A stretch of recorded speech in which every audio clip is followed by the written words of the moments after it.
Sleeping Beauty. It was a beautiful moonlit night on the island of Sodor.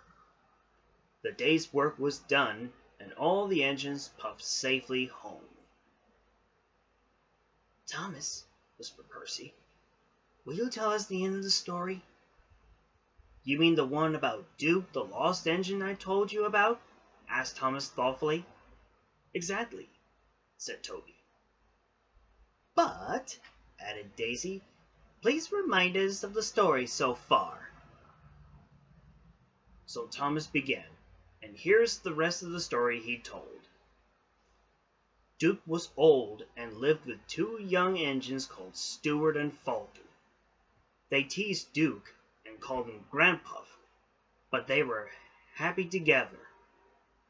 Then their line was closed down, and the young engines went away. Duke was left alone in the shed. He went to sleep, and everything around him changed. But Duke was never forgotten. Years went by until one day, not long ago, Duke's stories soon spread. The engines told the small superintendent told the thin clergyman told the fat one, and the fat clergyman told Sir Topham Hatt. They were looking at maps that were laid everywhere. "We want to find Duke," they said, "and make him happy again." "Our railway isn't laid on the bed to the old one," said the small superintendent, "but swings round to end the road north of the village, and then into the mountains. And look, there's a sign for the old station. If Duke's anywhere, he's there."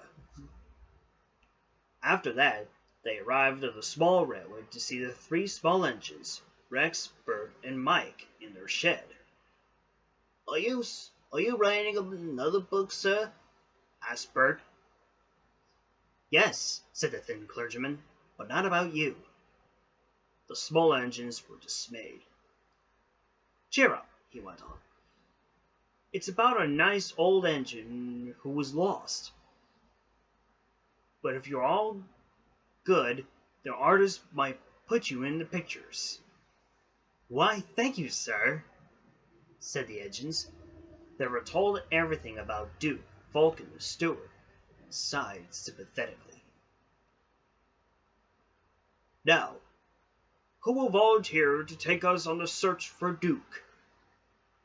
asked the small superintendent grandly. Me," the engines whistled. "Shh," said Sir Topham Hatt.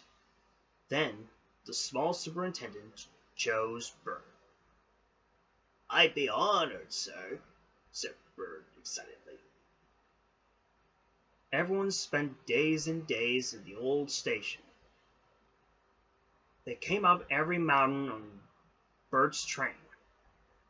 He always whistled "good luck" as they set off to the mountains far away. The days went by, and the engine search grew harder, but the rescuers wouldn't give up. "Let's go this way," said the thin clergyman. But there was still no sign of Duke, said the fat one. "He's here somewhere," said the small superintendent. "But we better keep looking," said Sir Topham Hatt. They scrambled over hills and struggled over ditches. At last, the fat clergyman found himself in the end, quite by accident. Sir Topham Hatt, the small superintendent, and the thin clergyman heard the crash and ran up to the hole the fat clergyman sank into, and landed right on top of Duke. "We found him!" he shouted. "We found our sleeping beauty!" The thin clergyman and the superintendents peeked through the hole above. "Excuse me," inquired Duke, "are you a vandal?" "Driver told me vandals break and smash things." "Bless you, no," laughed the fat clergyman. We've dropped in because we couldn't find your door. Falcon's steward will be pleased to see you." "So they did remember," sighed Duke happily. Mike brought the workmen to help enlarge the fat clergyman's hole, and lifted Duke out and put him on the lower loader to take him away by the road. Then Donald took Duke to his new home. Stu and Falcon were ready for a big welcome. "He's here," they whispered. "Shh, shh." "You woke me up," grumbled Duke. "In my young days, engines were—" "Seem and not heard, Grandpuff," said Stewart. "We know." "Well, I'll be back to work tomorrow," added Falcon. "We're glad you've come back. We can keep you in order now."